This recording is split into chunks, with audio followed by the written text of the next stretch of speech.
வாழ்க வையகம், வாழ்க வையகம், வாழ்க வளமுடன். குருவே துணை. தந்தைதான் ஈருயிரும் ஒன்று சேர்ந்து தலைத்ததொரு உடலாகி உலகில் வந்தேன். அந்த ஈருயிர் வினைகள் அறமோ மற்றோ அழித்த பதிவுகளெல்லாம் என் சொத்தாச்சு. இந்த அரும்பெரும் பிறவியில் முன்வினை அறுத்து எல்லையில்லா மெய்ப்பொருளை அடைவதற்கு வந்த ஒரு உதவி குரு உயிரின் சேர்க்கை. குரு திருவடியை வணங்கி வாழ்வோம். ஆசானவர்களை வணங்கி அவர்களே சூக்குமாக நிரம்பி இன்றைய நிகழ்வை நிகழ்த்தி தர வேண்டும் என்ற உணர்வோடு துவங்குகின்றேன். சான்றோர் பெருமக்களே, சிந்தனையாளர்களே, ஞானாசிரியர் பெருமக்களே, திருப்பூர் மண்டலத்தினுடைய நிர்வாகிகளே, திருப்பூர் மண்டலத்தை சார்ந்த அனைத்து அறக்கட்டளையினுடைய பொறுப்பாளர்களே, உங்கள் அனைவருக்கும் என்னுடைய அன்பான வணக்கங்களும் வாழ்த்துக்களும். வாழ்க வளமுடன். சான்றோர்களே, உயிரின தன்மாற்றம் என்ற ஒரு தலைப்பு இன்னைக்கு நமக்கு சிந்தனைக்காக எடுத்துக்கொள்ள இருக்கிறோம்.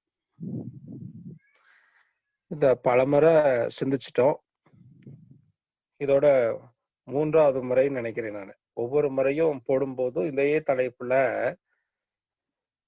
பேச முடியாத ஒரு சூழல்கள் உருவாகி போச்சு. அப்ப நான் நினைச்சுக்குவேன், இன்னும் நீ அதுக்கு அந்த தலைப்பை ஒட்டி பேசுறதுக்கு தயாராகல போல இருக்குன்னு. இன்னைக்கு இறையும் குருவும் அதற்கான சூழலை அமைத்து கொடுத்திருக்கிறது.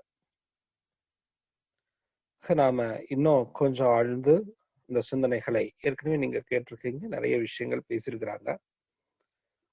போன வகுப்புல கூட உயிரினங்கள் எப்படியெல்லாம் தோன்றியது அப்படிங்கிறதெல்லாம் பேசிட்டோம். அதனால இன்னைக்கு அதை இன்னும் கொஞ்சம் ஆழமா போய் ஒரு செல் எப்படி உருவாகிறது, முதல்ல எப்படி உருவானது, அந்த அளவுக்கு நம்ம நுணுகி பார்த்துட்டோம்னா போதும். அது உருவாகிறதுக்கு எந்த அளவுக்கு இயற்கை தன்னை முழுவதுமாக அர்ப்பணித்துக் கொண்டு இந்த செயலை செய்தது என்பதையெல்லாம் சிந்தனைக்கு எடுத்துக்கொள்ளலாம். சான்றோர்களே, இந்த பிரபஞ்சத்துல முதல்ல உயிர் தோன்றி இருக்கிறது என்று சொன்னா எங்கேயோ இருந்துதானே தோன்றி இருக்கணும். அது எங்க இருந்து தோன்றியது அப்படின்னு சொல்லி சிந்தித்த போது எல்லா மகான்களும் சொன்னது இறைவனால் படைக்கப்பட்டது அப்படின்னு சொன்னாங்க. இதுக்கு முன்னாடி இருந்தவங்க எல்லாம் நிறைய பேர் அப்படிதான் பேசியிருக்காங்க. இறைவனால படைக்கப்பட்ட ஜீவராசிகள் தான் நாம் அத்தனை பேரும் அப்படின்னு சொல்லி சிந்திச்சிருக்கிறாங்க. ஆமா, இதுல எந்த குறையும் அல்ல, அதுதான் உண்மையும் கூட. அப்போ இறைவனால் படைக்கப்பட்டது என்ற வார்த்தையை மட்டும் கொஞ்சம் மாத்தி சாமி இறையே தன்மாற்றம் அடைந்து வந்திருக்கிறது என்ற தலைப்புல கொடுக்கிறார். அவ்வளவுதான் வித்தியாசம். படைப்பு அல்ல, பரிணாமம் அல்ல, தன்மாற்றம் என்ற ஒரு வார்த்தையை குறிப்பிடார். இதான் வேதாத்திரியத்தினுடைய சிறப்புங்க. தானே தன் நிலையிலிருந்து தன்னை மாற்றிக்கொண்டு வந்ததுனால் அதுக்கு பேர் தன்மாற்றம். அவ்வளவுதான். எப்படி அப்படின்னு சொல்லி சிந்திக்கலாம். இந்த இறை இருக்குதே, எல்லா ஜீவனையும் கழிச்சிடுங்க, இந்த பிரபஞ்சத்துல இருக்கிற அவ்வளவையும் கழிச்சு பாத்துருங்க. எல்லாத்தையும் கழிச்சிட்டீங்கன்னா எது மிச்சம் இருக்கும்? ஒண்ணுமே இருக்காது. அந்த ஒண்ணுமே இல்லாததுல இருந்துதான் இத்தனையும் உருவாகி இருக்க முடியும். ஏன்னா எல்லாத்தையும் கழிச்சுட்டா மிச்சம் எது? அதுதானே நிலையான பொருளாக இருக்கும். அப்ப நிலையான பொருளாக இருக்கிறது ஒன்றுமே இல்லாத அந்த ஒரு சுத்தவெளி. அந்த ஒன்றுமே இல்லாத ஒன்று எப்படி இத்தனை தோற்றங்களாக தன்மாற்றம் பெற்றது அப்படின்னு சிந்திச்ச போதுதான் அதற்குள்ள 4 வளங்கள் இருந்தது அப்படின்னு சொல்றார் மகரிஷி. வற்றாயிருப்பு, பேராற்றல், பேரறிவு, காலம், வளம் 4ம் ஒன்றிணைந்த பெருவெளியே தெய்வமா. இதுக்கு சான்று மகான்கள் வழி வழியா வந்தவர்கள் என்பதை எப்படி புரிஞ்சுக்கிடலான்னு பாருங்க. தொல்காப்பியத்துல இதே குறிப்பை கொடுத்திருக்கிறார் தொல்காப்பியர். அந்த வற்றா இருப்பு அப்படிங்கிறத இளமை தீர்தரம், தேறுதல் ஒளிந்து காமத்து மிகுதரம் மிக்க காமத்து மிடலோடு தொகையைச் செப்பிய நான்கும் பெருந்தனைக்கான குறிப்பு.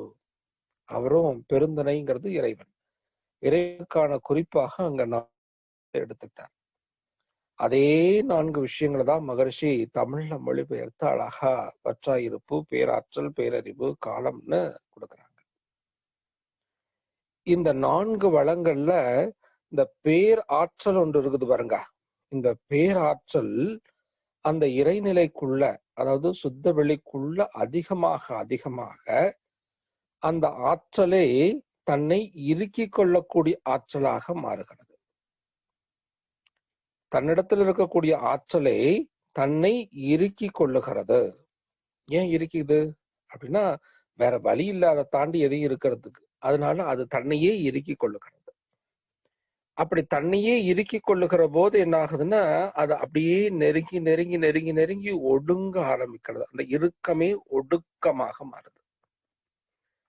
அந்த ஒடுக்கமே ஒரு குறிப்பிட்ட புள்ளியில போய் தேக்கமுற ஆரம்பிக்கிறது. அது தேக்கமாக மாறுகிறது.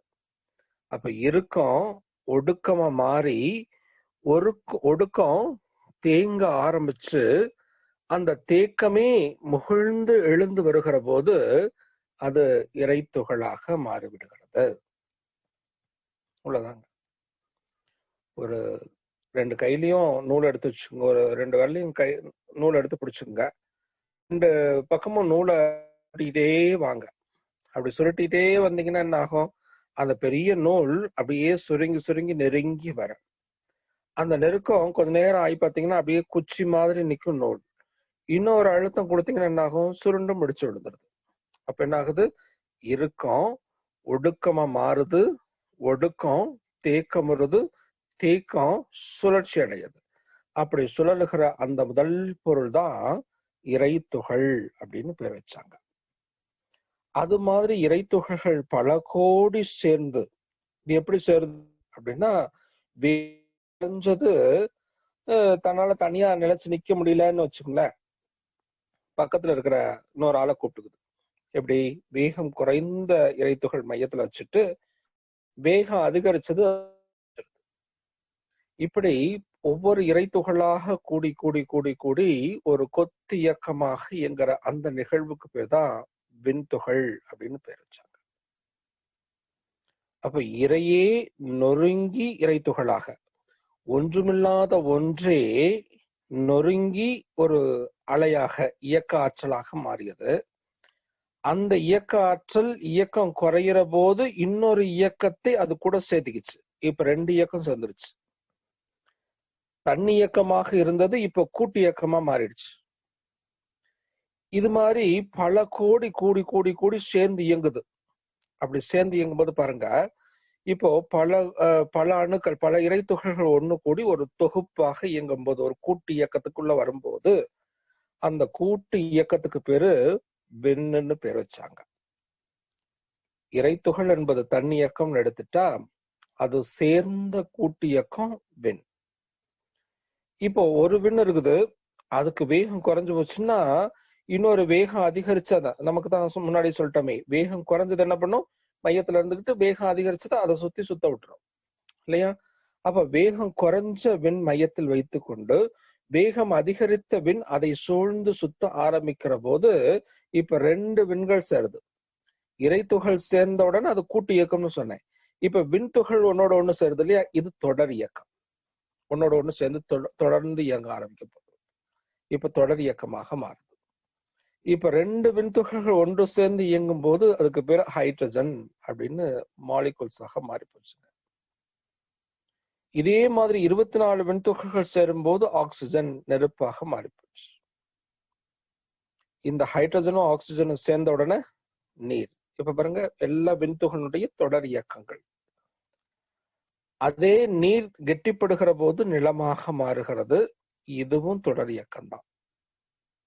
இப்போ இந்த விண்ணுக்குள்ள இருக்கக்கூடிய இறைத்துகள்கள் இருக்குதே, அது உள்ள சுழற்சி வேகம் அதிகரிச்சு அதுக்குள்ள நிக்க முடியாம வெளியேறி கரைஞ்சு போகுது இல்லையா.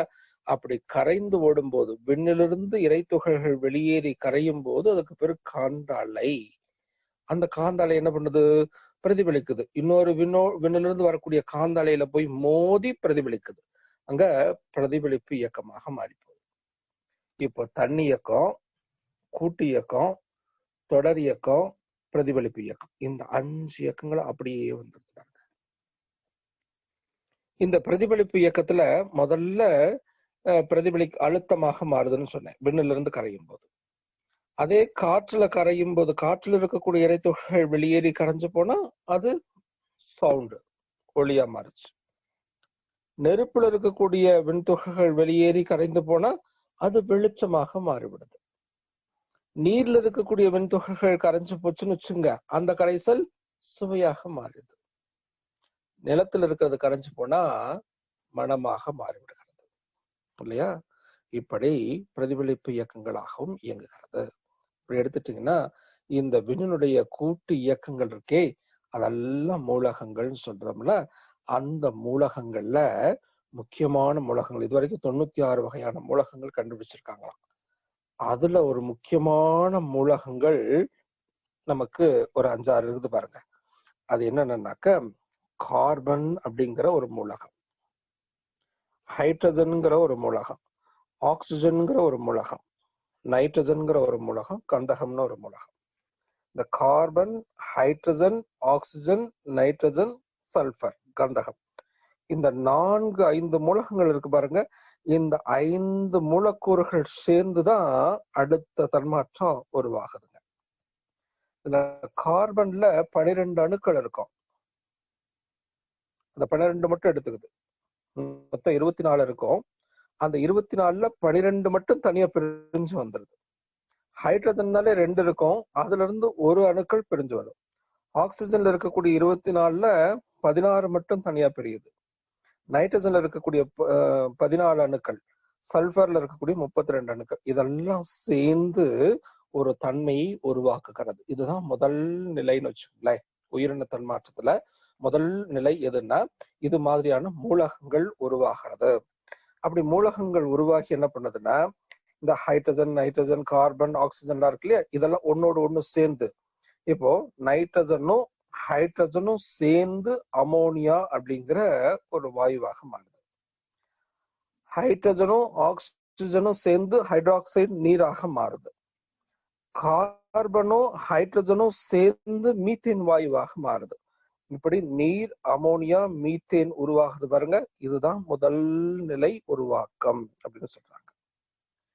இந்த முதல் நிலை உருவாக்கத்துல இருந்து இந்த மூலகங்கள்லாம் இருக்கே, இந்த கார்பன், நைட்ரஜன், ஹைட்ரஜன், சல்பர், ஆக்சிஜன்லாம், இதெல்லாம் சேர்ந்து அடுத்த நிலை மூலகங்களாக உருவாகுது பாருங்க. இது சிறு மூலக்கூறுகள் உருவாக்குதல். அது 2வது படியில சிறு மூலக்கூறுகள் உருவாக்கம் அப்படின்னு சொல்றாங்க விஞ்ஞானிகள். இந்த சிறு மூலக்கூறுகள் என்னன்னாக்க அமினோ அமிலங்களாக மாறுதுங்க, கொழுப்பு அமிலங்களாக மாறுது, பியூரைன்கள் அப்படின்னு சொல்லக்கூடியதாக மாறுது, பிரமிடின்கள் அப்படின்னு சொல்லக்கூடிய ஒரு சத்து பொருளாக மாறுது, இன்னொன்னு ஒற்றை சர்க்கரை. இது மாதிரியான உயிர் பிணைப்பினை உருவாக்கக்கூடிய முக்கியமான அடிப்படை பொருட்கள் 2வது நிலையில உருவாகுது.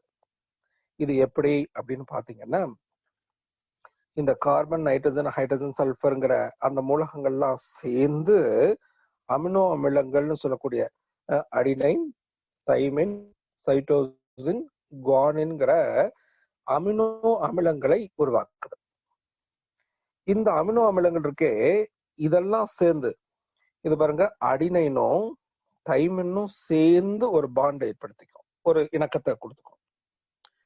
குவானின் சொல்லக்கூடிய ஒரு பொருளும் சைட்டோசின்ங்கிற ஒரு பொருளும் சேர்ந்து ஒரு பாண்டை ஏற்படுத்துது. இப்படி இந்த 4 அமினோ அமிலங்களும் பாண்டா 2 சேர்ந்து சேர்ந்து சேர்ந்து ஒரு இணைப்பை ஏற்படுத்தி ஒரு ஸ்பைரல் மாதிரி உருவாகும் பாருங்க. ஒரு ஸ்பைரல் ஷேப்ல, ஒரு ஸ்பைரல்னா அப்படி சொல்றது, ஒரு கோர்வையா அப்படியே வளைஞ்சு வளைஞ்சு வளைஞ்சு இருக்கும். அப்படி வளைஞ்சு வளைஞ்சு இருக்கக்கூடிய ஒரு பொருளாக மாறுது பாருங்க. அதுக்கு பேரு டிஎன்ஏ அப்படின்னு பேரு, டிஆக்சி ரிபோ நியூக்ளிக் ஆசிட். அதே தாவர செல்கள்ல பாத்தீங்கன்னா ரிபோ நியூக்ளிக் ஆசிட்னு சொல்லக்கூடிய உயிர் புரதங்களாக மாறும். அதுதான் இந்த கொழுப்பு அமிலங்கள், பியூரைன்ஸ்கள், பிரமிடன்கள், ஒற்றை சர்க்கரைகள் எல்லாம் சொல்றாங்கல்ல, இது மாதிரியான பொருட்களை எல்லாம் இந்த மூலக்கூறுகள் உருவாக்கிடுதுங்க. இது 2வது நிலை. 3வது நிலையில என்ன பண்ணோம்னா பெருமூலக்கூறுகள் இந்த சின்ன மூலக்கூறுகள் இருந்து பெருமூலக்கூறுகள் உருவாகும். எப்படின்னா இந்த அடினைன், தைமின், சைட்டோசின், குவானின் எல்லாம் சேர்ந்து மரபணுக்களை உருவாகுதுன்னு சொல்லல, ஜீன்களாக மாறும். அந்த ஜீன்களாக மாறுறதுக்கு முன்னாடி புரதங்கள், கொழுப்பு பொருட்கள், கூட்டு சர்க்கரைகள், நம்ம முதல்ல சொன்னது ஒற்றை சர்க்கரைகள், இப்ப கூட்டு சர்க்கரைகள்ங்கிற ஒரு சத்து பொருளா மாறுது. இன்னொன்னு நியூக்ளிக் அமிலம் அப்படிங்கிற ஒரு அமிலத்தன்மையும் உருவாக்குது.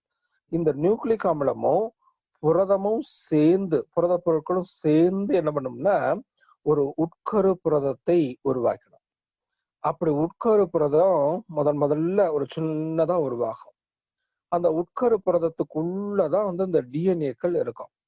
இந்த டிஎன்ஏக்கள் எல்லாம் சேர்ந்து என்ன பண்ணோம்னா குரோமோசோம்ஸ உருவாக்கணும். பாருங்க, அந்த அமினோ அமிலங்கள் எல்லாம் சேர்ந்து, உங்களுக்கு புரியுற மாதிரி இருக்கும், அமினோ அமிலங்கள் சொல்லக்கூடிய உயிர் புரதங்கள் எல்லாம் சேர்ந்து டிஎன்ஏக்களை உருவாக்குது. இந்த டிஎன்ஏக்கள் எல்லாம் சேர்ந்து பாசி போன்ற நிலையில இருக்கக்கூடிய ஜீன்களை உருவாக்குது. இந்த ஜீன்கள் எல்லாம் சேர்ந்து குரோமோசோம்ஸ்ங்கிற ஒரு தன்மை படைச்ச ஒரு பொருளை உருவாக்குது. குரோமோசோம்கள், ஜீன்கள் இதையெல்லாம் பாதுகாக்கிறதுக்காக அதை சூழ்ந்து நியூக்ளிக் அமிலமும் புரத பொருட்களும் சேர்ந்து எதை உருவாக்குது? உட்கரு புரதத்தை உருவாக்கிறது. அந்த மாதிரி சின்ன ஒரு புள்ளியா உட்கரு உருவாகிடும். அந்த உட்கரு தான் முதல்ல உருவாகக்கூடிய ஒரு உயிராக உருவாகுதுங்க விஞ்ஞானத்துல சொல்லும்போது. அப்படி உருவாகக்கூடிய அந்த உட்கரு புரதத்தை பாதுகாக்கிறதுக்கும் அதுக்கு தேவையான சாப்பாடை கொடுக்கறதுக்கும் அதை சூழ்ந்து சில கருவிகள் உருவாகுது. இப்போ ஒரு உதாரணத்துக்கு, நம்ம உடல்ல இருக்கக்கூடிய செல்கள்ல உட்கருவுக்கு தேவையான சத்தெல்லாம் கொடுக்கறதுக்கு மைட்டோகாண்ட்ரியான்னு ஒரு அமைப்பு இருக்கும் இல்லையா? செல்கள் படத்துல பாத்தீங்கன்னா மைட்டோகாண்ட்ரியான்னு ஒரு அமைப்பு. இது என்ன பண்ணும், நாம சாப்பிட்ட சாப்பாடு எல்லாத்தையும் அதை எடுத்து அடினோசின் ட்ரைபாஸ்பேட் ஏடிபிங்கிற ஒரு சத்து பொருளாக மாற்றி அந்த உட்கரு அது மாதிரி இந்த உட்கரு புரதங்களுக்கும் நியூக்ளிக் ஆசிடுக்கும் உள்ள இருக்கக்கூடிய ஜீன்களுக்கும் தேவையான எனர்ஜியை சப்ளை பண்றதுக்கு அதை சூழ்ந்து சில ஆர்கனல்ஸ் உருவாக்கிடும். இப்ப ஆர்கனல்ஸ் நிறைய இருக்குது, அதையெல்லாம் பாதுகாக்கணுமா இல்லையா? அப்ப அதை சூழ்ந்து ஒரு லேயர், சின்ன படலம் போல உருவாயிடும். அப்படி அந்த படலம் போல உருவானதுதான் செல் சுவர் அப்படின்னு பேர் வச்சாங்க. இது தாவரங்கள்ல செல் சுவர்னு சொல்றோம், விலங்குல செல் சவ்வுன்னு சொல்றோம், அவ்வளவுதான் வித்தியாசம். இப்ப எப்படி ஒரு செல் சவ்வு உருவாகுது அல்லது செல் சுவர் உருவாகுதுன்னு தெரிஞ்சிச்சு. இது எப்படி உருவாகுது பாருங்க. உள்ள இருக்கக்கூடிய உட்கரு புரதத்தை பாதுகாக்கிறதுக்காகவும், அந்த உட்கருக்குள்ள இருக்கக்கூடிய டிஎன்ஏக்கள், ஜீன்கள், குரோமோசோம்ஸ் எல்லாம் பாதுகாக்கிறதுக்காக ஒரு உட்கரு புரதம் உருவாகுது. உட்கருக்கு தேவையான சத்த அதை சூழ்ந்து ஆர்கனல் சைட்டோபிளாசம் உருவாகுது. அதை பாதுகாக்கிறதுக்காக அதை சூழ்ந்து ஒரு செல் சுவர் உருவாகுது. அந்த செல் சுவருக்குள்ள தேவையில்லாதெல்லாம் போயிடாம இருக்கணுங்கிறதுக்காக அந்த செல் சுவருக்குள்ள ஒரு புரதம் உருவாகுது. அதுக்கு பேரு புரோட்டோபிளாசம். இப்போ இந்த புரோட்டோபிளாசம் என்ன பண்ணுது, வெளியில இருக்கக்கூடிய சத்து பொருள் எல்லாத்தையும் உள்ள வாங்கி தள்ளும், தேவையில்லாத உள்ள போகாம அங்கேயே தடுத்துரும். உள்ள இருக்கிறது வெளியில போகிறதுக்கும் ஒரு சவ்வூடு பரவல் முறையில அதை வேலை செய்துட்டே இருக்கும். உள்ள போன அந்த சத்தை உள்ள இருக்கக்கூடிய ஆர்கனல்ஸ் எல்லாம் சத்து பொருளா மாத்தி அதுக்குள்ள இருக்கக்கூடிய பொருளுக்கு கொடுத்துரும். இப்படி ஒரு செல்லுங்கிற அமைப்பு உருவாகுதுங்க. எப்படி உருவாகுது? இறைநிலையே நொறுங்கி இறைத்துகளாக மாறுச்சு, இறைத்துகள் கூடி விண்துகளா மாறுச்சு, விண்துகள் கூடி மூலகங்களாக மாறுகிறது. அந்த மூலகங்கள்ல ஹைட்ரஜன், சல்பர், கார்பன், ஆக்சிஜன்ஸ், இந்த மூலகங்கள்லாம் சேர்ந்து அமினோ அமிலங்களை உருவாக்குகிறது. அமினோ அமிலங்கள்ங்கிறது வேற அடினைன், தைமின், சைட்டோசின்ங்கிற 4 விதமான அமினோ அமிலங்கள், உயிர் புரதங்களை உருவாக்குகிறது. இந்த உயிர் புரதங்கள் எல்லாம் ஒன்னோடு ஒண்ணு சேர்ந்து ஒரு அமைப்பை உருவாக்குறது, அதுக்கு பேரு ஜீன்கள், அதாவது டிஎன்ஏக்கள்னு பேரு. அந்த டிஎன்ஏக்கள் எல்லாம் இருக்கக்கூடிய அந்த உறுப்புக்கு பேரு ஜீன்கள். டிஎன்ஏக்களுடைய தொகுப்பு ஜீன்களாக மாறுது. ஜீன்கள் எல்லாம் சேர்ந்து குரோமோசோம்ஸை உருவாக்குது. குரோமோசோம்ஸ், ஜீன் இதையெல்லாம் பாதுகாக்கிறதுக்காக உயிர் புரதங்கள், உட்கரு புரதத்தை நியூக்ளிக் அமிலமும் புரதங்களும் சேர்ந்து உருவாக்குது. அதுக்கு தேவையான சத்தை கொடுக்கறதுக்காக அதை சூழ்ந்து சைட்டோபிளாசத்துல நிறைய ஆர்கனல்ஸ் உருவாகுது. அதை சூழ்ந்து அதை பாதுகாக்கிறதுக்காக செல் சுவர் உருவாகுது. அந்த செல் சுவருக்குள்ள தேவையில்லாதெல்லாம் போகாம தடுப்பதற்காக புரோட்டோபிளாசம் உருவாகுது. இப்படி ஒரு செல் என்ற அமைப்பு முதல்ல உருவாகி விடுது பாருங்க.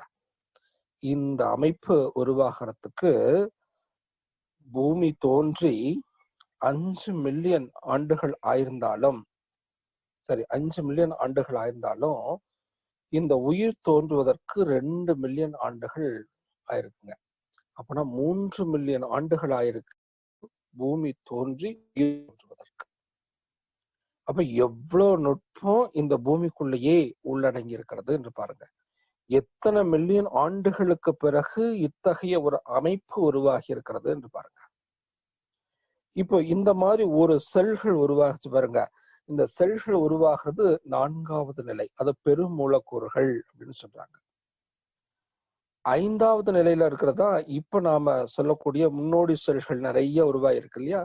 அது தோல் செல்கள், நரம்பு செல்கள், இது மாதிரி எல்லாம் சொல்றோமே. இது மாதிரியான முன்னோடி செல்கள் எல்லாம் உருவாகி ஒரு தொகுதியாக இயங்க ஆரம்பிக்கிறது என்பதை கண்டுபிடிக்கிறாங்க. இப்படி செல் உருவாக்கத்தையே 5 நிலைகளாக, 5 படிகளாக விஞ்ஞானம் பகுத்து பார்க்கிறது. இப்படி அந்த செல்கள் உருவாகி அந்த செல்கள் எல்லாம் சேர்ந்து, அதாவது ஒத்த செல்கள் எல்லாம் சேர்ந்து அது திசுக்கள் அப்படின்னு சொல்றோம். திசுன்னு சொல்றீங்களா, நம்ம திசுக்களாக மாறிவிடுகிறது. இந்த திசுக்கள் எல்லாம் சேர்ந்து பல உறுப்புகளை உருவாக்குகிறது. ஒத்த வகையான திசுக்கள் எல்லாம் சேர்ந்து செல்களை, அதாவது உறுப்புகளை உருவாக்குகிறது. உறுப்புகள் எல்லாம் சேர்ந்து பல மண்டலங்களாக பிரிகிறது. இப்ப எப்படி நாம நிறைய அறக்கட்டளைகள்லாம் இருக்குது. அந்த அறக்கட்டளைகளை எல்லாம் நிர்வாகம் செய்யறதுக்கு தனித்தனியா நிர்வாகத்தை ஒரே இடத்துல இருந்து நிர்வாகம் பண்ண முடியலன்னு மண்டலங்களாக பிரிச்சிருக்கோம் இல்லையா. அது மாதிரி இந்த உடல் உறுப்புகளை எல்லாத்தையும் மெயின்டைன் பண்றதுக்காக பல மண்டலங்களாக பிரிச்சிருக்கிறான் இறைவன். இந்த மாதிரியான மண்டலங்கள் எல்லாம் சேர்ந்து ஒரு உடலாக மாறுகிறது. இப்படிதான் கொஞ்சம் கொஞ்சமா டெவலப் ஆகி இப்படிப்பட்ட ஒரு அற்புதமான வடிவத்தை நாம் எடுத்திருக்கிறோம். இது நான் சொல்றதுக்கு தான் இவ்வளவு வேகமா சொல்லிட்டு போயிட்டேன், உங்களுக்கு புரியணுங்கிறதுக்காக. இது எவ்வளவு நுட்பம் இருக்கிறது என்பதை மகரிஷி விளக்குறாரு பாருங்க. இந்த பஞ்சபூதங்கள் இருக்குதே, இந்த பஞ்சபூதங்களும் இணக்கமான விகிதாச்சாரத்தில், அதான் நான் ஹைட்ரஜன், ஆக்சிஜன், சல்பர், நைட்ரஜன் எல்லாம் சொன்னேனே, இதெல்லாம் அந்த ஒரு குறிப்பிட்ட விகிதாச்சாரத்துல சேருது பாருங்க. அதுதான் இணக்கமான விகிதாச்சாரத்தில் இணக்கமான சூழலில் ஒன்று கூடி முதல் உயிரினம் தோன்றுகிறது. அதுவும் கூட எப்படி தோன்றுதுன்னு பாருங்க. இது ரெண்டும் சேர்ந்தா மட்டும் தோன்றிடாது. இணக்கமான சூழல் இருந்தா மட்டும் தோன்றாது. இணக்கமான விகிதாச்சாரத்தில் சேர்ந்தா மட்டும் தோன்றாது. இது அந்த இணக்கமான விகிதாச்சாரத்தில் இணக்கமான சூழலில் இந்த பஞ்சபூதங்களும் ஒன்று கூடி இயங்கும் போது இந்த பஞ்சபூத கூட்டும் சேர்ந்து இறைநிலையினுடைய சூழ்ந்த அழுத்தத்தினால ஒண்ணு சேர்ந்து சுழல ஆரம்பிக்கும். அப்படி ஒன்று சேர்ந்து சுழல ஆரம்பிக்கிற போது இந்த பஞ்சபூதங்கள்ல இருந்தும், இப்ப நிலத்துல இருந்து, நீர்ல இருந்து, காற்றுல இருந்து, நெருப்புல இருந்தும் விண்துகள்கள் வெளியேறி கரையுமா இல்லையா. அப்படி கரையக்கூடிய காந்த அலை ஒரு பகுதி இருக்கும்.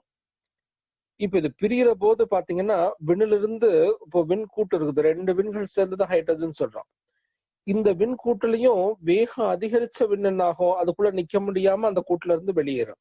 எப்படி இறை துகள்கள் ஒரு கூட்டுக்குள்ள நிக்க முடியாம வேகம் அதிகரிச்சோன்னு வெளியில ஏறி கரையுதோ, அதுபோல விண்துகள்களும் கூட ஒரு கூட்டுக்குள்ள நிக்கிற போது அதுல வேகம் அதிகரிச்ச விண்துகள்கள் வெளியேறதான் செய்யும். அப்படி வெளியேறக்கூடிய தனித்த விண்கள் இருக்கு பாருங்க. இந்த தனித்த விண்களிலிருந்து வெளியேறக்கூடிய இறைத்துகளின் கரைசல், அதுவும் காந்தலை தானே. இப்படி பஞ்சபூத கூட்டிலிருந்து வெளியேறக்கூடிய இறைத்துகளின் கரைசல் பிளஸ் தனித்த விண்களிலிருந்து வெளியேறக்கூடிய இறைத்துகளின் கரைசல் இந்த 2 விண்துகளுடைய கரைசலும் சேர்ந்து ஒரு கூட்டு காந்த களத்தை உருவாக்குது. இந்த கூட்டு காந்த களத்துக்கு தான் உணர்காந்த களம் அப்படின்னு பேர் வைக்கிறாங்க. இதுதான் உணரக்கூடிய திறன் படைத்த காந்தமாக மாறுதுங்க. அப்படி உணரக்கூடிய திறன் படைத்த காந்தமா மாறுதும் போது வெளியில இருந்து வரக்கூடிய காந்த அலைய தன்னிடத்துல இருக்கக்கூடிய காந்த அலையிலோ மீது ஏற்படுத்திய அந்த உரசல் இருக்கு இல்லையா, அத உணர்ந்து இதுதான் மோது இருக்குது அப்படின்னு எடுத்துக்குது. உள்வாங்கி துய்த்து கொள்ளுகிறது, அனுபவிக்குது. அதை உள்ள கொண்டு போய் வச்சு ஏற்கனவே உள்ளதற்கும் இப்போ வந்ததற்கும் இடையில பிரிச்சும் பார்க்குது இல்லையா. அப்ப இந்த உணர்காந்தம் மட்டும் இல்லைன்னா நமக்கு உணர்ச்சியே இல்லை. உணர்காந்தம் எப்படி உருவாகுது? பஞ்சபூதங்கள் இணக்கமான விகிதாச்சாரத்தில் சேர்ந்ததே. அந்த இணக்கமான விகிதாச்சாரத்தில் இணக்கமான கூட்டில் சேர்ந்த அந்த பஞ்சபூதங்களிலிருந்து வெளியேறக்கூடிய இறைத்துகளின் கரைசலும் அந்த பஞ்சபூத கூட்டுக்குள்ள தனித்து இயங்கக்கூடிய விண்துகள்ல இருந்து வெளியேறக்கூடிய இறைத்துகளின் கரைசலும் சேர்ந்து ஒரு கூட்டு காந்த களத்தை உருவாக்குகிறது. இப்போ மற்ற இடங்கள் எல்லாம் பஞ்சபூதங்கள் இருக்கத்தான் செய்யுது. ஆனா அந்த பஞ்சபூதங்கள்ல இணக்கமான விகிதாச்சாரத்துல இல்லாதனால அதுல இருந்து இந்த விண்துகள்கள் வெளியேறி ஒரு தனித்து இயங்கக்கூடிய நிலையை பெற முடியல. அப்படி தனித்து இயங்கக்கூடிய நிலை பெற முடியாதனால அங்க கூட்டு காந்த களம் உருவாகல. அதனால அங்க உணர்ச்சி என்பது இல்லை. இங்க கூட்டளம் வந்த உடனே உணர்ச்சி என்ற ஒரு நிலை உருவாகுது. அப்படி உணர்ச்சி என்ற நிலை உருவாகிற போது அந்த முதல் உணர்ச்சி இருக்குதே, அதுதான் தொடு உணர்வு அப்படின்னு சொல்றோம். ஸ்பரிச உணர்வாக மாறுது. இது எப்படி வெளியில இருந்து வரக்கூடிய காந்த அலைய தன்னிடம் உள்ள காந்த அலையின் மீது ஏற்படுத்தி ஒரு உரசல் அல்லது அதிர்வுக்கு பேரு உணர்ச்சி, தொடு உணர்வு அப்படின்னு பேர் வச்சாங்க. இப்படி தொடு உணர்வை உருவாகக்கூடிய காந்த களம் எங்க உருவாகி இருக்கோம் அப்படின்னு பார்த்தா அது தண்ணிக்குள்ளதான் உருவாகி இருக்க முடியும் அப்படின்னு வேதாந்திகள் சொல்றாங்க. விஞ்ஞானிகளும் அதை தான் ஏற்றுக்கொள்ளுகிறாங்க. இதுதான் பக்தியில சொல்லுவாங்க, நாடினேன் நாடினேன் நான் கண்டு கொண்டேன் நாராயணம் எனும் பிரபஞ்சத்தை. நாராயணம் எனும் பிரபஞ்சத்தை. பிரபஞ்சமே நாராயணமா. நாரம்னா தண்ணிங்க, அயனம்னா மாற்றம். தண்ணியினுடைய மாற்றமே இத்தனை தோற்றங்களாக மாறுது. அப்ப முதல் உயிரினம் எங்க உருவாகுது? அந்த தண்ணிக்குள்ள. அது எப்படிப்பட்டதாக இருக்கும்? ஒரே ஒரு செல்லாக மாறும். அப்படி ஒரு செல் உயிரியாக அமீபா போன்ற, வைரஸ் போன்ற, இப்ப இருக்கக்கூடிய நுண்கிருமிகள் போன்ற உயிரினங்களாக முதல்ல உருவாகி இருக்கணும். அப்படிப்பட்ட நுண்குருமிகள் எல்லாம் சேர்ந்து இயங்கக்கூடிய அந்த அமைப்பெல்லாம் சேர்ந்து அந்த ஒரு செல்கள் எல்லாம் சேர்ந்து பல செல்களாக கூடி ஒரு தாவர இனமாக உருவாகிற போதுதான் அங்க தொடு உணர்ச்சி என்ற நிலைக்கு வரும். அது வரைக்கும் அது உணரும். எப்படின்னா அந்த காந்த ஏற்றுக்கொள்ளக்கூடிய அதை ரிஃப்ளெக்ட் பண்ண தெரியாது. ஆனா ஒரு தாவரம் இருக்குதே, அதுக்கு ஏற்றுக்கொள்ளக்கூடிய தருணம் இருக்கும், அதை ரிஃப்ளெக்ட் பண்ணக்கூடிய தருணம் இருக்கும். இப்போ உங்க வீட்டுக்குள்ள ஒரு செடிய வச்சு வளர்க்குறீங்கன்னு வச்சுங்க. அந்த செடி வளர்ந்து எங்கடா சந்து கிடைக்கும் வெளியில போகலாமான்னு பார்த்து வெளியில தலை நீட்டி ஓடி போயிடும். ஏதாவது ஒரு சின்ன கேப் இந்த ஜன்னல் ஓரத்துல எல்லாம் கிடைச்சிச்சுன்னு வச்சுங்க, அதன் வழியா அப்படியே பொத்துக்கிட்டு வெளியில ஓடி போயிடும். ஏன்? அந்த செடிக்கு தெரியும் நமக்கு என்ன தேவை? வெளிச்சம், சூரிய வெளிச்சம் தேவை. அப்ப அந்த சூரிய வெளிச்சத்தை பெறணும்னா வெளியில போகணும்னு அதுக்கு தெரியும். அப்ப அது உணரக்கூடிய திறன், அறிவு என்ற நிலைக்கு வந்துடுது. அறிவுங்கிறது பகுத்து பார்க்கறது மட்டும் இல்ல, எது தேவை எது தேவையில்லைங்கிறத பகுத்து பார்க்கறது மட்டும் இல்ல, தனக்கு தேவையானத இயற்கையிலிருந்து எப்படி பெற்றுக்கொள்ளலாம்ங்கிற அந்த நிலையும் அதுக்கு உருவாகிறதுங்க. இத மகரிஷி அற்புதமா சொல்லுவாங்க. அந்த உணர்காந்த களம் இருக்குதே, அந்த உணர்காந்த களம் சுழன்று சுழன்று சுழன்று உடம்பு முழுக்க சுழன்று ஒரு மையத்தை உருவாக்குதுல்ல, துல்லிய சமதள சீர்மை தத்துவத்தின்படி. அப்படி உருவாக்கக்கூடிய அந்த மையம் இருக்குமே, அந்த மையம் இந்த காந்த திணிவு பெற்ற மையமாக தானே இருக்கும். இந்த காந்தம் திணிவு ஒரு இடத்துல கூடுனா அது ஒரு ரசாயன பொருளாக மாறிடும். காந்தம் எந்த அளவுக்கு அங்க திணிவு ஏற்படுகிறதோ அதுக்கு தக்க அது ரசாயன பொருளாக மாறி உடம்பு முழுக்க அது ஸ்ப்ரெட் ஆயிட்டே இருக்கும். அப்படிதான் பச்சையம் உருவானது. போன வகுப்புல அழகா அதை விளக்கியிருந்தாங்க, பச்சையம் எப்படி உருவானதுன்னு சொல்லி. அப்ப பச்சையமாக உருவாகிறதுக்கு இந்த காந்தமே திணிவு ஏற்பட்டு ஒரு பச்சையத்தை உருவாக்கிக்குது. இது எப்படி அப்படின்னு புரிஞ்சுக்கணும்னா ஒரு உதாரணம் சொல்றேன். இன்னைக்கு நம்ம பசங்க எல்லாம் மீசை வச்சுக்கிறது கொஞ்சம் அவமானமா நினைக்கிறாங்கன்னு வச்சுக்கோங்களேன். ஒரு காலத்துல மீசை வைக்கிறது கம்பீரமா இருந்தது. இன்னைக்கு மீசையை வலிச்சுக்கிறது தான் ஃபேஷனா போச்சு. அப்ப மீசை வேணாம் வேணான்னு எடுக்க எடுக்க எடுக்க இன்னைக்கு நிறைய பேருக்கு மீசையே முளைக்க மாட்டேங்குது. ஏன்? இது வேணாம் வேணான்னு நினைக்க நினைக்க இந்த காந்த களத்துக்குள்ள அந்த அழுத்தம் ஏற்பட்டு அந்த காந்த களம் என்ன பண்ணுது, இந்த மீசையை உருவாக்காத ஒரு சூழலை உருவாக்கிறது இல்லையா? ஒரு காலத்துல 10 பிள்ளைங்க 15 பிள்ளைங்க பெத்துக்கணும்னு நினைச்சு ஆசைப்பட்டாங்க. அப்போ உடலுக்குள்ள இருக்கக்கூடிய காந்தம் திணிவு ஏற்பட்டு அதுக்கு தக்க உடல் பலத்தையும் மனோபலத்தையும் அவர்களுக்கு கொடுத்தது, உருவாக்கி கொடுத்துட்டாங்க. இன்னைக்கு ஒரு பிள்ளையே போதும், அதுவும் வேண்டாங்கிற நிலைக்கு நிறைய பேர் தள்ளி போடலாம் போனதனுடைய விளைவு இன்னைக்கு அந்த காந்த களம் உள்ளுக்குள்ள செயல்பட்டு இன்னைக்கு அது வேண்டாங்கிற நிலைக்கு வந்துருச்சு இல்லையா? இதெல்லாம் இயல்பான வாழ்க்கையில பாருங்க. அதுபோல இந்த காந்தத்தை உள்ளுக்குள்ள எந்த அளவுக்கு திணிவுபடுத்திக்கிறீங்களோ அந்த அளவுக்கு அது என்ன தேவையோ அதுக்கு தக்க தன்னை உருமாற்றி கொள்ளும். இதுக்கு பேர் தான் தக அமைப்புன்னு சொல்றார். காந்த ஆற்றல் உடம்புக்குள்ள திணிவு ஏற்படுகிற போது, ஒரு ஒரு உறுப்புகளுக்குள்ள திணிவு ஏற்படுகிற போது அது தனக்கு தேவையான ஒரு சூழலை உருவாக்கி கொள்ளும். அடர்த்தி மிகுந்த ஜீவகாந்த அலைகள் உயரிய ரசாயனங்களாக மாற்றம் பெற்று அந்த ஜீவனுக்கு தேவையான மாற்றங்களை அளித்து விடுகிறது. இதையே விஞ்ஞானிகள் தக அமைப்பு என்று சொல்லுகிறார்கள் என்று சொன்னார்கள். அப்போ இந்த காந்தத்தை கொண்டு நாம எதை வேணும்னாலும் பெறலாம் அப்படின்னு சொல்லி அந்த ஒரு செல் நினைச்சது. அந்த செல்லுக்கும் ஏன் அந்த நினைப்பு வந்துச்சுன்னா, அதுக்கும் தேவையான ஆற்றல் கிடைக்காம போன போது. ஏன் ஆற்றல் கிடைக்கல அப்படின்னா, அந்த செல்லுக்குள்ள இயக்கம் நடக்குது இல்ல, அந்த இயக்கத்தினால உயிர் சக்தி விரயம் ஏற்படுது. அந்த உயிர் சக்தி உடல் சக்தியாகவும் மனோசக்தியாகவும் மாறி வெளியேறி கொண்டே இருப்பதனால, அது தொடு உணர்வாகவும் உடல் இயக்கங்களாகவும் மாறி வெளியேறி கொண்டே இருக்கிறதுனால அதை ஈடுகட்டுவதற்காக இயற்கையிலிருந்து தேவையான ஆற்றலை அதை அப்படியே உள்வாங்கி கொள்றதுக்கு முயற்சி பண்ணுது. இப்ப முதல் உயிரினம் எங்க இருக்குது? தண்ணிக்குள்ள. இப்ப அதுக்கு தேவையான சத்து வேணும், அது எங்க இருந்து கிடைக்கும்னு தேடி பாக்குது. அப்படி பாக்குற போது இந்த சூரிய வெளிச்சத்துல இருந்து எடுத்துக்கலாம் அப்படின்னு அதனுடைய அகத்துக்கு உள்ளுணர்வாக தெரியுது.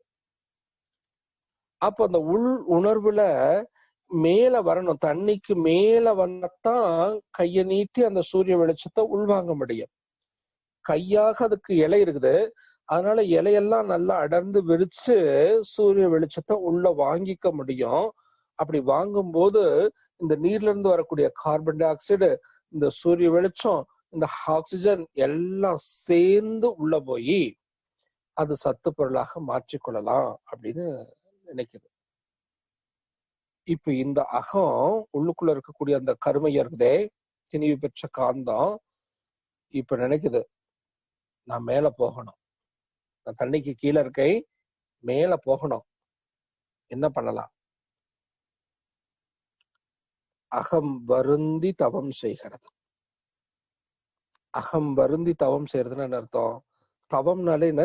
ஜீவகாந்த ஆற்றலை ஒரு இடத்துல குவிக்கிறது. அதே போல அந்த ஜீவன் என்ன பண்ணுது? அந்த ஜீவகாந்தத்தை ஒரே புள்ளியில குவிக்குது, அசையாம நிறுத்தி குவிக்குது. அப்படி அசையாம நிறுத்தி எதுக்காக குவிக்குது? நான் மேல போகணும், எனக்கு வழிய சொல்லு, அவ்வளவுதான். அப்போ அதுக்கான துடுப்புகள் உருவாகிறது. அதனாலதான் நீர் தாவரங்கள் எல்லாம் நீங்க பாத்தீங்கன்னா எல்லா தண்டுகளுக்கு இடையிலயும் பாத்தீங்கன்னா ஒவ்வொரு தண்டை சுத்திலும் சின்ன சின்ன முடி போன்ற அமைப்புகள் இருக்கும். இந்த முடி போன்ற அமைப்புகள் என்ன பண்ணோம்னா துடுப்பு மாதிரி, இது கீழ் நோக்கி இந்த முடி போன்ற அமைப்பு கீழே அழுத்தினா தண்டு மேல வசந்துருங்க. இப்படி முடி போன்ற அமைப்புகளை உருவாக்கி கொண்டு இந்த முடி கீழ் நோக்கி தனிக்குள்ள அழுத்தும் போது தண்டு மேல் நோக்கி எழுச்சி பெற்று வந்தது. அப்படி மேல வந்து இந்த சூரிய வெளிச்சம், கார்பன் டை ஆக்சைடு, நீர் இதெல்லாம் எடுத்து அது சத்து பொருளாக மாற்றுது. அப்படி மாற்றுவதற்கு கூட பாருங்க எவ்வளவு தேவை. அதுலயும் ஒரு ப்ரொபோர்ஷனேட்டட், எல்லாத்துலயும் இறைவன் அளவு முறை வச்சிருக்கிறான். 6 பங்கு கார்பன் டை ஆக்சைடு, 6 பங்கு நீர், இது ரெண்டும் சேர்த்து 677 கலோரி சூரிய ஒளி ஆற்றல். 677 கலோரி சூரிய ஆற்றலையும் சேர்த்தி மூணையும் ஒண்ணு சேர்த்தி அதுல இந்த பச்சையம்ங்கிற ஒரு பொருளும் சேர்ந்துருச்சுன்னா தான் குளுக்கோஸ் C6H12O6ங்கிற குளுக்கோஸாக அது கன்வெர்ட் ஆகும். அப்படி சத்து பொருளாக, உணவுப் பொருளாக அதை எடுத்துக்கிட்டு அதுல இருந்து 6 பங்கு ஆக்சிஜனை வெளியில தள்ளுதாங்க. இப்படி 6 பங்கு குளுக்கோஸ், அந்த கார்பன் டை ஆக்சைடை வந்து குளுக்கோஸா மாத்த 6900 கலோரி சூரிய ஒளி ஆற்றல் தேவைப்படுதான். 4000 ஆம்ஸ்ங்கிறாங்க. 4000 ஆம்ஸ் டு 7000 ஆம்ஸ் வரைக்கும் சூரிய ஒளி ஆற்றல் தேவையாம். அந்த அளவுக்கு சூரிய ஒளி ஆற்றல் கிடைக்கலன்னா இங்க பச்சையம் உருவாகாது, உணவுப் பொருட்கள் உற்பத்தி ஆகாது. அப்போ அவ்வளவையும் உள்வாங்கி எடுத்துக்கொள்வதற்கு தகுந்த ஆற்றலை இந்த உள்ளுக்குள்ள இருக்கக்கூடிய கருமையும், அதாவது காந்தமையும் இறுகி அதனுடைய தன்மையில ஏற்றுக்கொள்ளக்கூடிய தன்மை படைத்த ஒரு பொருளை உருவாக்கி கொள்ளுது. அப்படி உருவாக்கி இந்த தாவரம் என்ன பண்ணுச்சு, கீழே தண்ணிக்கு அடியில இருந்தது, மேல் நோக்கி வந்து இந்த சூரிய வெளிச்சத்தை எல்லாம் பெற்று உயிர் சக்தியை பெற்று கொள்ளது. சரி, உயிர் சக்தியை தான் கிடைச்சிச்சே, இனி என்ன பண்ணலாம், போய் ரெஸ்ட் எடுக்கலாம், போய் கீழே இருந்துக்கும். தேவைக்கு மேல வரும், எடுத்துக்கும், கிளப்பிடும். ரொம்ப நாள் ஆகி போயிடுச்சு, இந்த தாவரத்துக்கு வயசாயிடும் இல்லையா, அப்போ மேல் நோக்கி வர முடியல. அப்படி மேல் நோக்கி வர முடியாதனால என்ன பண்ணுச்சுன்னா ஒரே இடத்துல நின்னுக்குச்சு, போக முடியல. மேல உந்தி உந்தி பாக்குது, போக முடியல. அப்ப மேல உந்தி உந்தி போக முடியாத போது உணவுப் பொருட்கள் கிடைக்கல, சரியான பசி, என்ன பண்ணலாம்னு பாக்குது. பக்கத்துல இன்னொரு புதுசா ஒரு ஜீவன் நிக்குது, அது மேல போய் நிறைய ஆற்றலை சம்பாரிச்சுட்டு வந்து வச்சுக்கிட்டு இருக்குது. இப்போ இந்த ஜீவனுக்கு சரியான பசி, அந்த ஜீவன் ஃபுல்லா ஆரோக்கியமா இருக்குது, ஆற்றலோட இருக்குது. என்ன பண்ணலான்னு மறுபடியும் அகம்பருந்து இதை தவம் செய்யுது. ஐயோ எனக்கு பசிக்குது, சாப்பாட்டுக்கு வழியே இல்லை, என்ன பண்ணலாம். அப்போ இந்த கருமையும் அகம்பருந்தி தவம் செய்ய ஆரம்பிக்குது இல்லையா. அப்படி தவம் செய்யும் போது அந்த தவத்தின் உச்சமாக அந்த ஜீவகாந்தமே திணிவு ஏற்பட்டு ஒரு ரசாயன பொருளை உருவாக்குன்னு சொன்னனே, முதல்ல பச்சையமா உருவாக்குச்சுல்ல, அது மாதிரி ஒரு ரசாயன பொருளை உருவாக்கி அந்த தண்டனுடைய ஒரு பகுதியை ஓபன் பண்ணி விட்டுடுச்சுங்க. ஒரு பகுதியை ஓபன் பண்ண உடனே இந்த வழியா இந்த தாவரத்தை அதை அப்படியே பிடிச்சு சாப்பிடுச்சு. ஒரு பகுதியில இந்த தாவரத்தை பிடிச்சு அந்த தாவரம் சாப்பிடுச்சு. இது பசியோடு இருந்த தாவரம் நல்ல ஆற்றலோடு இருந்த ஒரு தாவரத்தை பிடிச்சு சாப்பிடுது. இப்ப பாருங்க, ஒரு தாவரத்தை இன்னொரு தாவரம் பிடித்து சாப்பிடுகிற போது இந்த தாவரம் பரவாயில்ல, நீ ரொம்ப பசியோட இருக்கிற, நீ சாப்பிட்டுக்கப்பா, என்ன சாப்பிட்டு நீ உயிர் வாழ்ந்துக்கோ அப்படின்னு சொல்லுமா? அப்ப இது தன்னை காப்பாத்திக்க முயற்சி பண்ணும். இது சரியான பசியில இருக்கிறது, அப்போ அதை எப்படியாவது அடித்து பிடுங்கி சாப்பிடணும்னு பாக்குது. அப்போ ஒரு உயிரை இன்னொரு உயிர் வதைப்பதற்கும் அதனுடைய வாழும் சுதந்திரத்தை பறிக்கிறதும் அந்த உடலையே உணவாக உடலை கொல்றதும் கொன்ன உடலையே உணவாக உட்கொள்ளுதல் என்கிற இந்த விலங்கின பண்புகள் தாவரங்கள்லயே வந்துடுது அப்படின்னு சொல்றாரு மகரிஷி. அப்படி தாவரமே தாவரத்தை உண்டு வாழக்கூடிய ஜீவனாக மாறும்போது அதுக்கு பேரு தாவர உண்ணிகள் அப்படின்னு பேர் வச்சாங்க. இப்படி தாவர உண்ணிகள் வந்துருச்சு. இந்த தாவர உண்ணிகள் வந்த உடனே இப்போ ஒரு ஜீவன் உள்ளுக்குள்ள சாப்பிட்டுருச்சு பாத்தீங்களா, இப்போ வாயை பிளந்து ஒரு பகுதியை ஓபன் பண்ணி சாப்பிட்டுடுச்சு. இப்போ உள்ளுக்குள்ளேயே அந்த தண்டு அந்த அந்த உடல் இருக்க முடியாது இல்லையா இந்த உடலுக்குள்ள. அப்ப என்ன ஆகும்னா இந்த உடலாக செரித்தது போக பேலன்ஸ் இருக்கிறது கிராவிடேஷன் ஃபோர்ஸ்னால கீழ் பக்கமா பொத்துக்கிட்டு வெளியேறிடும். ஏன் இது முன்னாடி நகுந்து பார்க்கும், அதனால அது பின்னோக்கி தள்ளி உடைச்சுக்கிட்டு போயிடும். இப்படி முன்பக்கம் ஓப்பன் ஆன பகுதியை வாயினும் பின்பக்கம் ஓப்பன் ஆன பகுதியை மலவாயினும் பிரிச்சுக்கிட்டாங்க. இப்போ இந்த ஜீவன் நினைக்குது, இப்பதான் எனக்கு பக்கத்துலயே சாப்பாடு கிடைக்குதே, இப்ப நான் மேல போக வேண்டிய அவசியம் இல்லைல்ல. அப்ப மேல போக வேண்டிய அவசியம் இல்லைன்னா எனக்கு எதுக்கு இந்த முடியெல்லாம் தேவையில்லையே, அப்ப இந்த முடியெல்லாம் எனக்கு வேண்டாம் அப்படின்னு நினைச்சு அகம் வருந்தி தவம் செய்கிறது. அப்படி அகம் வருந்தி தவம் செய்ய செய்ய செய்ய செய்ய அந்த தவத்தினுடைய உச்சத்துல அதுக்குள்ள அந்த ரசாயன பொருள் உருவாகி அந்த காந்தம் ரசாயன பொருளாக மாற்றம் பெற்று அந்த உடம்புல இருக்கிற தோல்ல இருக்கக்கூடிய முடியெல்லாம் கொட்டி போயிடுதுங்க. இப்போ தண்டுல முடி இல்ல, வெறும் தண்டு மட்டும் வலுவலு வலுவலுன்னு இருக்குது, வாயும் மலவாயும் இருக்குது. அப்படின்னா அது என்ன ஜீவராசியா மாறிடுச்சு? தாவர உண்ணியாக இருந்தது இப்போ புழுவாக மாறி போகுது. வாயும் மலவாயும் கொண்டு உடல் முழுக்க ஒரே வலுவலுன்னு இருக்கக்கூடிய ஒரு பொருளாக மாறும்போது அது புழு அப்படின்னு சொல்றோம். இந்த புழுக்கள்லாம் எப்போதுமே கூட்டம் கூட்டமா வாழக்கூடிய தன்மை படைச்சது. அது காலனி வே ஆஃப் லைஃப்னு சொல்லுவாங்க. அது மாதிரி இந்த புழுவெல்லாம் என்ன பண்ணோம்னா கூட்டம் கூட்டமா போய் எங்காவது இந்த கல் எடுக்குள்ள அந்த நீருக்குள்ள ஒளிஞ்சுக்கும். அப்படிதான் அதுக்குள்ள இருக்கும். அப்படி புழுக்கள் ஒன்னோட ஒண்ணு கூடி நெருங்கி இயங்கும் போது அந்த நெருக்கத்துல ஒரு புழுக்கிட்ட இருக்கக்கூடிய ஜீவகாந்தம் இன்னொரு புழுவுக்கு பரிமாற்றம் அடையும், அந்த புழுல இருக்கக்கூடிய ஜீவகாந்தம் இந்த புழுவுக்கு பரிமாற்றம் அடையும். ஏன்? இந்த தோல் ரெண்டும் உரசும் போது அந்த உரசல்ல இதுல இருக்கக்கூடிய ஜீவகாந்தம் அந்த ஜீவனுக்கு போகுது, அந்த ஜீவன்ல இருக்கக்கூடிய ஜீவகாந்தம் இந்த ஜீவனுக்கு வருது. இப்படி ஜீவகாந்த பரிமாற்றம் ஏற்படுதுங்க. இப்படி ஜீவகாந்த பரிமாற்றம் ஏற்படுகிற போது இந்த ஜீவனுடைய அனுபவம் எல்லாம் அந்த ஜீவனுக்கும் போயிடுது, அந்த ஜீவன்ல இருக்கக்கூடிய அனுபவம் இந்த ஜீவனுக்கும், இப்படி அனுபவ பரிமாற்றங்களும் உருவாகுது. அது மட்டுமல்ல, இப்படி ரெண்டு ஜீவனும் ஒட்டிக்கிட்டு இருக்கும்போது அழுத்தம் அதிகமான, அதாவது ஜீவகாந்த ஆற்றல் அதிகமான ஒரு புழு ஜீவகாந்த ஆற்றல் குறைந்த ஒரு புழுவை அழுத்துகிறதுன்னு வச்சுக்கோங்க.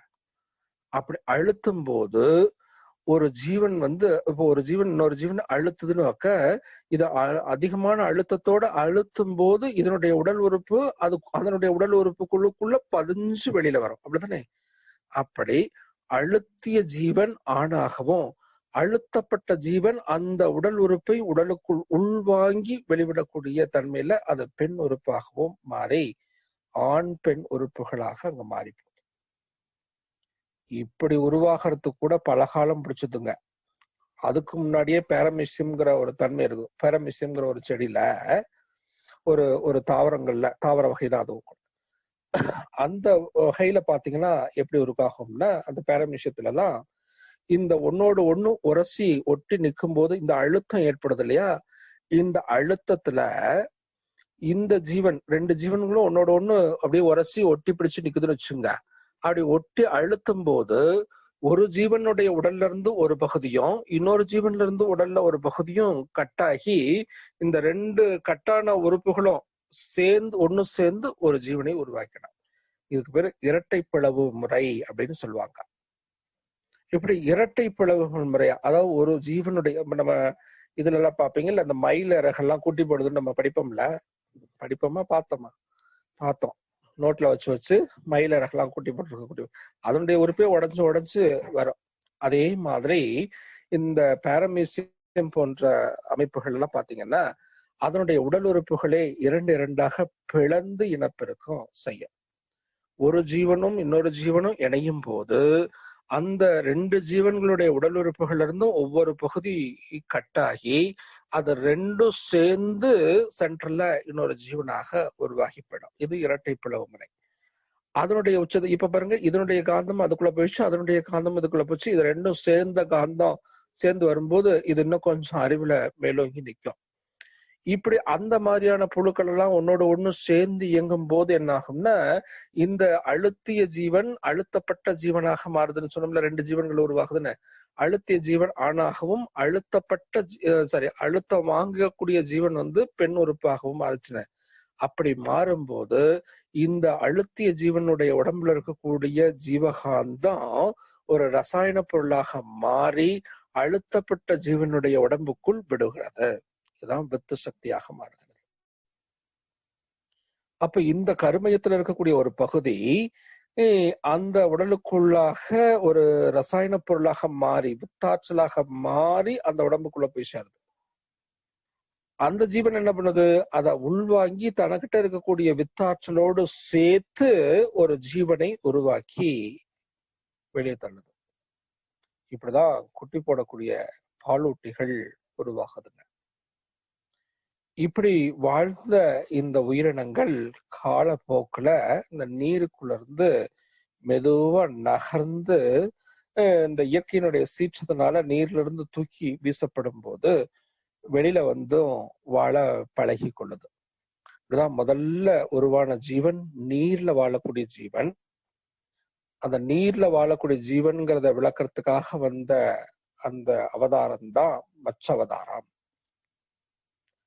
அடுத்து நீர்ல இருந்து நிலத்துக்கு வருது. அது நீர்லயும் நிலத்திலையும் வாழக்கூடிய ஜீவனாக மாறுதுன்னு சொன்னேன். அப்படி நீர் நில வாழ்விகளாக மாறும்போது அது மச்சத்துல இருந்து அடுத்த நிலை ஆமை. நீர்லயும் இருக்கும், நிலத்திலயும் இருக்கும். மச்ச அவதாரம் கூர்ம அவதாரமாக மாறுது. அடுத்து நிலத்துக்கு வந்தது என்னாச்சுன்னா நிலத்திலேயே கொஞ்ச நாள் அப்ப நீர்லயும் நிலத்திலையும் மாறி மாறி போயிட்டு வந்துச்சு பாருங்க. இப்படி நீர்லயும் நிலத்திலையும் மாறி மாறி போகும்போது இங்க 3வது ஜீவராசி முகர் உணர்வு வந்துடும். நீருக்குள்ளேயே தொடு உணர்ச்சி வந்துருச்சு. அடுத்து வாய் வந்த உடனே சுவை உணர்வு வந்துருச்சு. நீர்லயும் நிலத்திலையும் மாறி மாறி போயிட்டு வரும்போது இந்த நீருக்குள்ள சுவாசிக்கிறதுக்காக செதில்கள் வந்தது. நீருக்கு வெளியில சுவாசிக்கிறதுக்காக மூக்குல இருந்து நுரையீரல் வரைக்குமான சுவாச மண்டலம் உருவாச்சு. இப்படி நீர் நில வாழ்விகளாக மாறுது. இது கூர்ம அவதாரம். அதுக்கு அடுத்தது வெளியில வந்தது நிலத்திலேயே வாழவும் பழகி கொண்டது. அப்படி நிலத்துல வாழுகிற போது நிலத்துக்கு அடியில இருக்கிறத தோண்டி சாப்பிட்டு பழக ஆரம்பிச்சிச்சு. அந்த கிழங்கெல்லாம் சாப்பிட்டு. அதான் வராக அவதாரம் அப்படின்னு வச்சாங்க. அப்ப நீர்நில வாழ்வி நிலத்துல வாழக்கூடிய உயிரினங்களாக மாறிடுச்சு. நிலத்துல வாழக்கூடிய இந்த உயிரினங்களுடைய மேம்பாட்டு நிலையில கொஞ்சம் கொஞ்சமா நகர்ந்து ஊர்ந்து வந்தது. அப்படியே கொஞ்சமா நிமிர்ந்தது. அப்படியே நிமிர்ந்து அடுத்து 2 கால் 4 காலா இருந்தது 2 காலா மாறி இன்னைக்கு உயிரினங்கள் உருவாகுது. அப்படி உருவாகக்கூடிய உயிரினங்கள்ல 5 அறிவு ஜீவராசியில இருந்து காதுகள் உருவானது 5 அறிவு ஜீவராசி. இந்த 5 அறிவு ஜீவராசியிலிருந்து 6 அறிவு ஜீவராசியாக தன்மாற்றம் பெறுகிற போதுதான் இயற்கை சட்டங்கள் மீறப்படுகிறது அப்படின்னு சொல்றாரு. அது என்னது இயற்கை சட்டம் அப்படின்னா 2 வேறுபட்ட உயிரினங்கள் உயிர்கலப்பு பெறாது. அப்படியே உயிர்கலப்பு பெற்றாலும் அது கரு உருவாகாது. அப்படியே கரு உருவானாலும் அது மலடாகத்தான் இருக்கும். இது 3 இயற்கை சட்டம். இந்த 3 இயற்கை சட்டங்களும் ஒரு காலத்துல மீறப்படுது. அப்படி மீறும்போது 2 வேறுபட்ட உயிரினங்கள் உயிர்கலப்பு பெறுகிறது. அப்படி உயிர்கலப்பு பெறுகிற போது கரு உருவாகுது.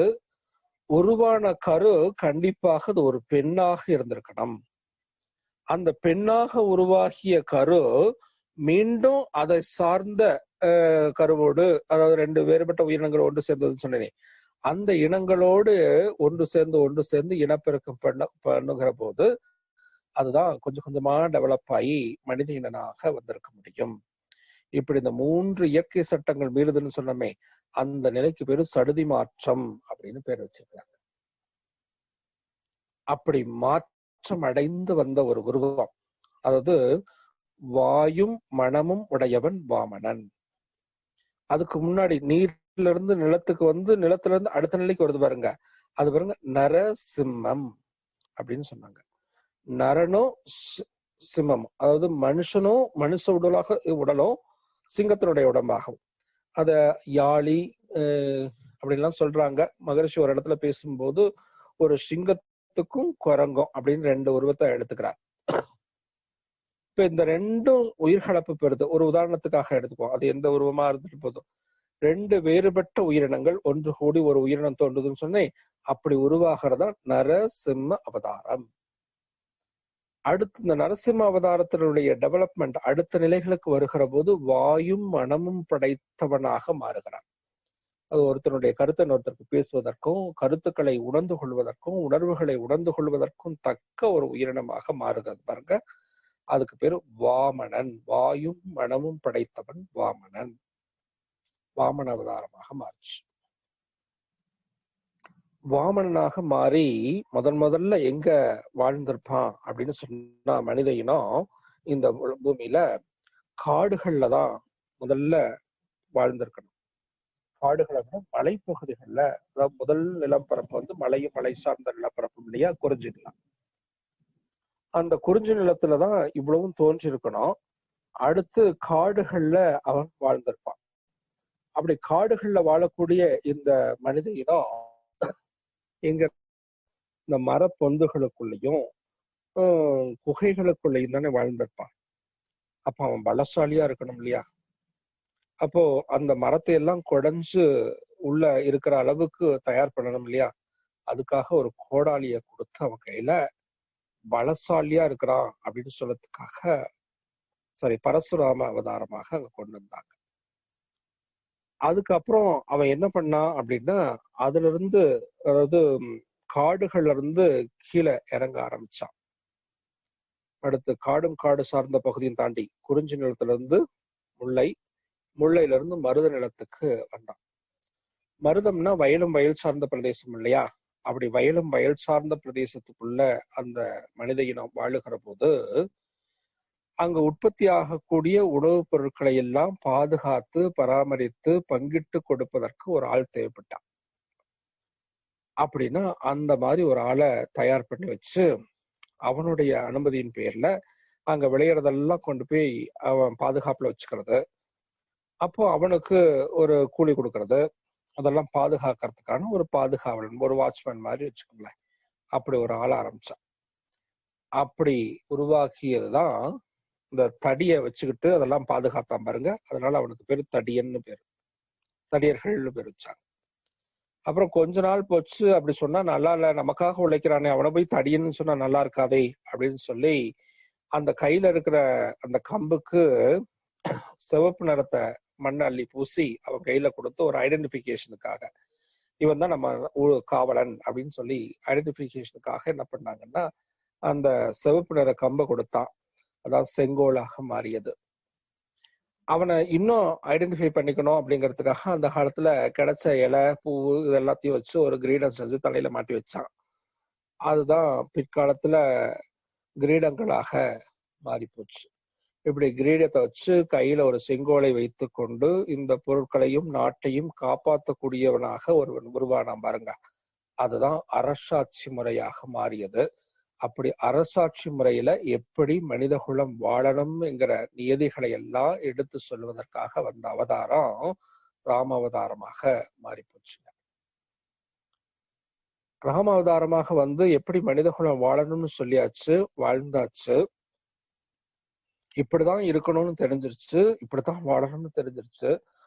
எல்லாம் நிறைவு. அப்பா, நான் வந்த நோக்கம் நிறைவு.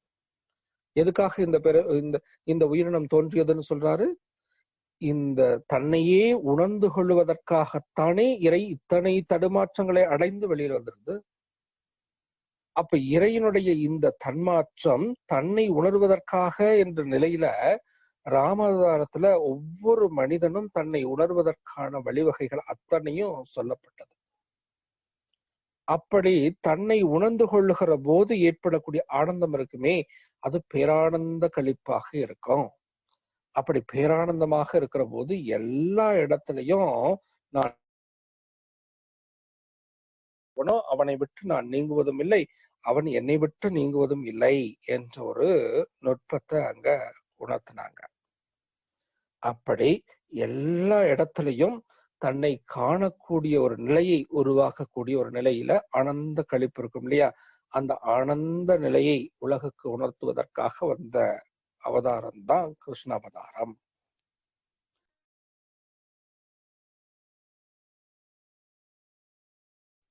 எல்லாத்தையும் அனுபவிச்சு முடிச்சாச்சு, ஆனந்தமா வாழ பழகி கொண்டோம். இனி என்ன பண்ணணும்? அடுத்தது ஆடினா கடைசியில அடக்கம் பெற்றணும் இல்லையா, இனி ஆடி அடங்க வேண்டிய காலம். அப்படி அடங்க வேண்டிய ஒரு சூழலுக்கு வருகிற போது என்ன பண்ணணும் அப்படின்னா, இந்த உயிரின் மேலேயே மனதை வைத்து உயிரை ஆட்சி செய்யக்கூடிய திறன் நமக்கு வரணும். அதனாலதான் உயிருக்கு ஒரு சிம்பிளா ஒரு வெள்ளை குதிரையை காமிச்சு, அந்த வெள்ளை குதிரைக்கு மேல மனதை இதமாக கொண்ட மனிதனை வச்சு அந்த மனுஷன் இந்த அடங்காத குதிரையை அடக்குவது போல ஒரு சிம்பலை கொடுத்தான். எப்படி? உயிரின் மேல் மனதை வைத்து இந்த உயிரினுடைய இயக்கத்தை கட்டுப்படுத்தக்கூடிய திறனும், உயிரினுடைய ஆற்றலை தன்வசப்படுத்திக்கக்கூடிய திறனும், தன்னை மீறி எந்த செயலும் நிகழாமல் பாதுகாத்து கொள்ளக்கூடிய திறனும், இந்த உயிர் தன்னை கேட்காம போக கூடாது அப்படிங்கிற அளவுக்கு அதை வளைச்சு பயன்படுத்தக்கூடிய திறனும் ஒவ்வொரு மனிதனுக்கும் ஏற்படக்கூடிய ஒரு சூழலை உருவாக்கி கொடுத்தாங்க. அப்படி ஆளக்கூடிய தகுதியும் திறமையும் வரக்கூடிய காலம்தான் கல்கி அவதாரம் அப்படின்னு சொல்லி 10 அவதாரங்களாக பக்தியில இந்த அவதாரங்களாக எடுத்து உயிரின தன்மாற்றத்தை விளக்கியிருக்கிறாங்க. இததான் மகரிஷி அவர்களும் சொல்றாங்க. இப்படி உயிரினமே அது இறையே தன்னிலையிலிருந்து தானே இயல்பா ஊக்கம் பெற்று வருகிறது. இப்ப ஒண்ணும் இல்ல, ஓரறிவு ஜீவராசி தாவரம், அந்த தாவரத்தினுடைய ஒட்டுமொத்த ஆற்றலும் இருக்கப்பட்டு இருக்கக்கூடிய இடம் எது அப்படின்னா அதனுடைய விதை. வித்துல தானே எல்லாமே இருக்கிருக்கும். அந்த வித்தை உடைச்சு பாருங்க, எந்த வித்தாக இருந்தாலும் அதை உடைச்சு பாத்தீங்கன்னா அது 2 பருப்பா பிரியும் இல்லையா. அப்படி 2 பருப்பா பிரிகிற போது உள்புறத்துல ஒரு சின்ன குழிவு இருக்கும். அந்த குழியில என்ன இருக்கும் அப்படின்னா அந்த சின்ன கேப்புக்குள்ள இந்த காந்தம் திணிவு பெற்ற பகுதியாக இருக்கும். அந்த காந்த திணிவு பெற்ற அந்த பகுதிக்குள்ள பாத்தீங்கன்னா அந்த மரத்தினுடைய அவ்வளவு ஆற்றலும், அந்த மரத்தினுடைய தன்மைகள் அவ்வளவும் சுருங்கி அதுக்குள்ள இருக்கும். அத காலத்தால நிலத்துல போட்டு தண்ணி கிடைச்சிருச்சுன்னா, காலத்தால அதுக்கான சூழல் உருவாகிருச்சுன்னா அதே மரம் போல அது வளர்ந்து அந்த தாய் மரத்தை போலவே காட்சியளிக்கும், பலனை கொடுக்கும். அது காலத்தால முளைக்கல அப்படின்னா அந்த விதைய டப்பால போட்டு அடைச்சு வச்சிட்டீங்கன்னா அதுக்குள்ள இருக்கக்கூடிய அந்த காந்தாற்றல் சுழற்சி ஏற்பட்டு அது இயல்பாகவே அதுக்குள்ள இருந்து வெளிப்படுவதற்கு முயற்சி பண்ணும். அப்படி முயற்சிப்படுகிற போது அந்த காந்தம் தன்னை உருமாற்றி கொண்டு ஒரு புழுவாக மாறி அந்த அது இயல்பாகவே ஊக்கம் பெறுது. காந்தம் இயல்பாக ஊக்கம் பெற்று புழுவாக மாறி அந்த பருப்பை தொலைச்சுக்கிட்டு வெளியில வந்துருது. பருப்பு அப்படியே இருக்குது, விதை அப்படியே இருக்குது, உள்ள இருக்கக்கூடிய காந்தம் எழுச்சி பெற்று வெளியில வருது.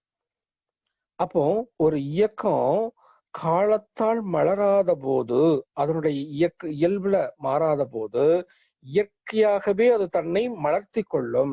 இது இயற்கை நீதிங்க. அப்போ ஒவ்வொரு மனிதனும் காலத்தால தன்னை உணர்ந்து கொள்ள முடியாமல் போகிற போது இயற்கை உணர்த்தி விடும் அப்படிங்கிறத நீங்க புரிஞ்சுக்கணும். அதனால இயற்கையை மீறி நம்ம எதுவும் செய்த முடியாது. இறை அவன் ஒவ்வொருத்தரும் தன்னை உணர்ந்து கொண்டு எல்லா வசதி வாய்ப்பும் கொடுத்துச்சு. தன்னை உணர்றது மட்டும்தான் மிச்சம். அப்போ ஒவ்வொரு மனிதனும் தன்னை உணர்ந்து தன் நிலையில மேம்பாடு அடையல அப்படின்னா இனிமே உணர்த்தும்.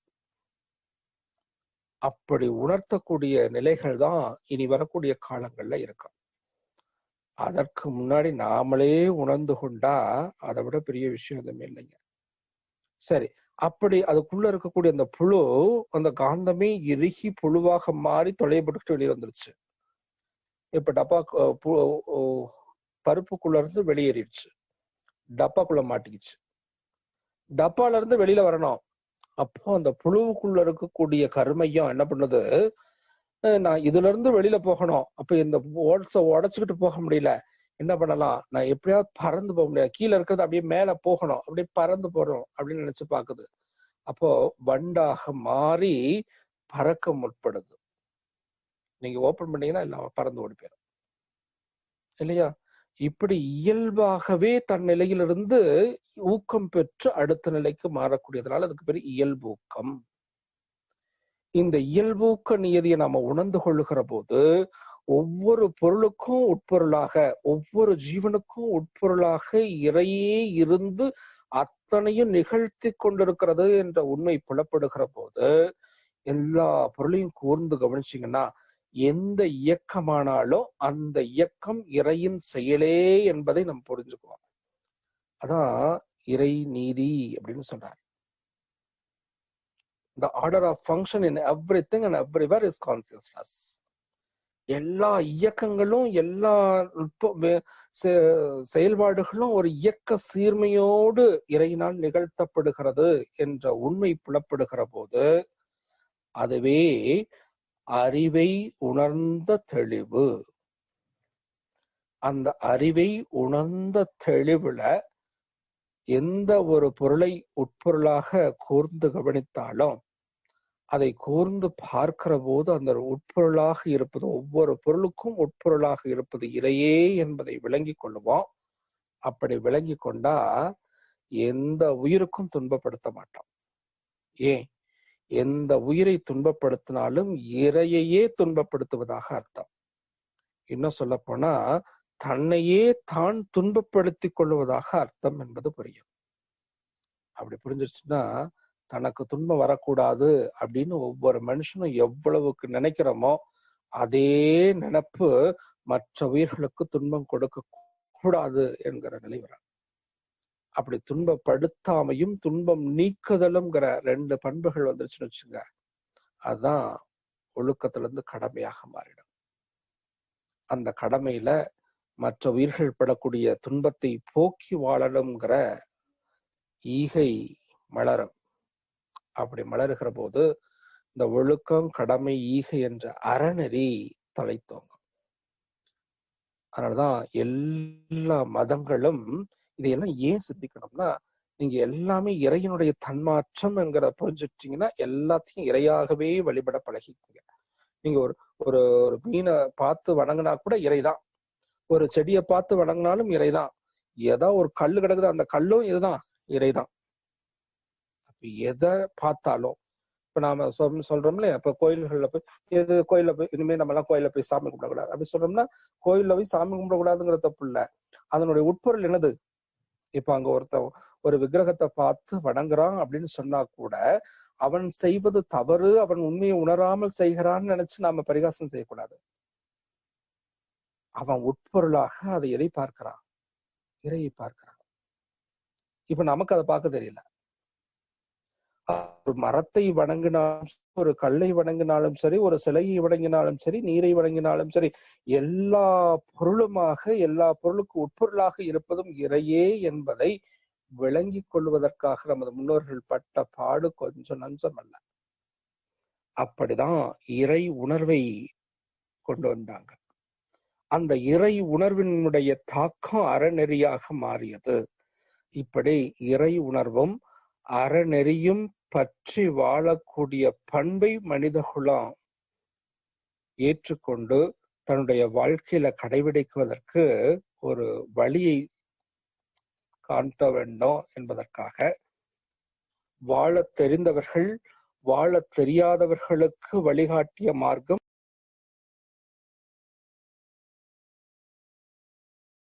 வாழ தெரியாதவர்கள் வாழ தெரிந்தவர்களுக்கு காட்டிய மார்க்கம் பக்தி மார்க்கம். வாழ தெரிந்து வாழக்கூடிய நிலைக்கு வந்தவர்கள் ஞான மார்க்க நிலைக்கு வந்தாங்க.